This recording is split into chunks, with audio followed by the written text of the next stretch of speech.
Hey, welcome to Foreigner in the Philippines. I wanted to give you a better update of how Michael is doing, based more on what the doctor said rather than the arguments that we had back and forth about whether he should stay in the hospital. So what happened was we dropped him off 2 nights ago. 2 days ago we dropped him off at the hospital, and he was very weak. Well, the next day, yesterday, he was so much stronger, and he had already said that he really didn't want to be in the hospital. So when we went there today, he's already packed his stuff and he's talked to the doctor, and in the back and fro, to and fro, talking with us, all trying to persuade him to stay there, and him trying to get his point over, there was a big discussion. But the doctor came in and sat with Michael and I while we talked about the reasons for why he should be in hospital. His plan actually is to get as strong as possible, as quickly as possible, and to be able to fly back to New Zealand. Now, there's a good reason for flying back, to more than one good reason. He wants to be reunited with Bonnie, his wife. He gets along a lot better when he's happily living with his wife. He enjoys being with her, and that's easy to understand. I don't think I would be very good at handling a long distance relationship if Beth for some reason had to be away in another country.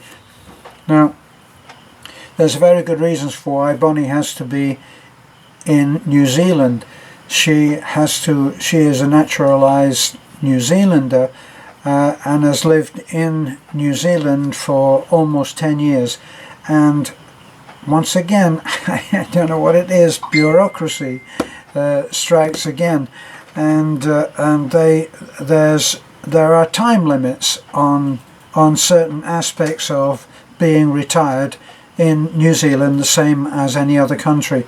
I know that if someone lives in Australia, in Canada, and they want to spend a lot of time in, say, Florida, which many Canadians do, they can only spend up to 6 months. Now, up to 6 months they have to return home in order to continue to be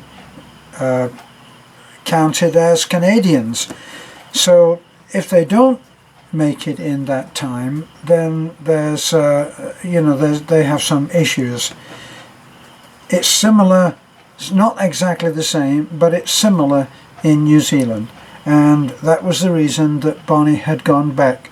Well, Michael had stayed at home in Zamora, which, if you have been looking at his videos, he is an expat living in the Philippines, and he shows an interesting life in a beautiful place. They live in an absolutely idyllic place, the farm in Zamora, and he stayed behind to handle things at Zamora.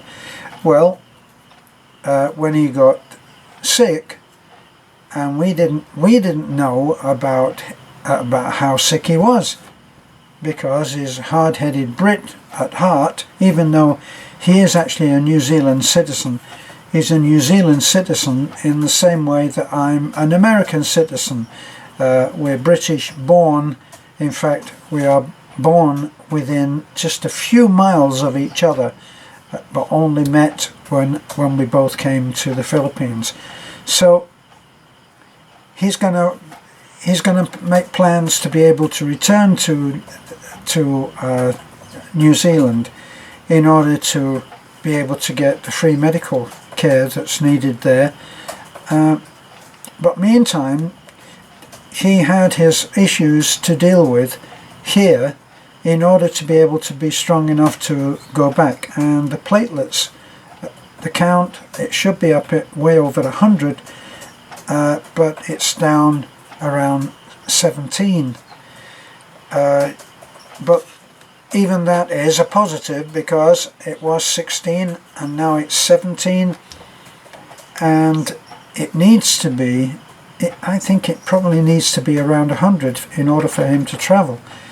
So the doctor did her best to educate both of us about his condition, and tell him that her best bet, she feels, is to have him stay there, because he needs to be monitored every day. But that hasn't worked out very well for Michael.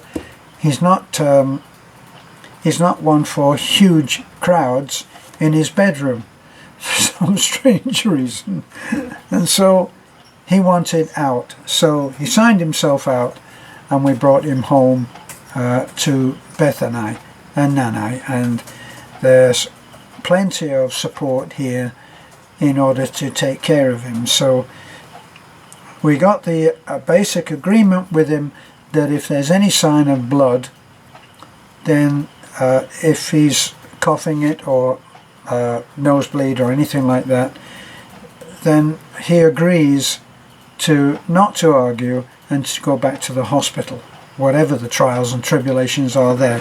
So that's our update on why Michael is here. Now the thing is that for whatever primitive conditions we have here, it is a very peaceful, calming place, and our guest house opens out onto the swimming pool that's not a swimming pool, because it doesn't have any water in it, and won't have for some time to come. But there's a very nice deck there with seating on it, where he can spend calm, peaceful, restful time, and he can do that. He has Wi-Fi, so he'll be in good contact with Bonnie, and he won't have to worry about eating. He'll be able to. He'll just come down and eat meals with us. So that's the plan there, and we feel that as we're not that far from the hospital, if anything did happen, I could have him in a truck and I could have him down to the hospital fairly quick. The other thing is that he has agreed with the doctor that he needs to come in every day to the hospital to have a checkup, and what they'll do is they'll take either a blood test or a test in some way which shows what the platelets are doing, and as long as they keep on it improving, even if it's only 1 by 1, then we're doing good. So he's here and we're enjoying the company, and he's not alone as he was almost. He had one other companion, Noah, who helps him at Zamora, but here it's more of a family thing. We are brothers. So that's where he is at the moment. We've just had dinner a little while ago, and he's tucked up in bed for the night, and literally the guest house is only 2 meters away from where we are. Our houses are very close together. So if he wakes in the night and he needs us, he would be able to call and we'd be there. So thanks for all of your prayers and your caring for Michael, as he deserves, and we will keep everybody informed about that. Thanks for looking in. This is a foreigner in the Philippines. Bye for now.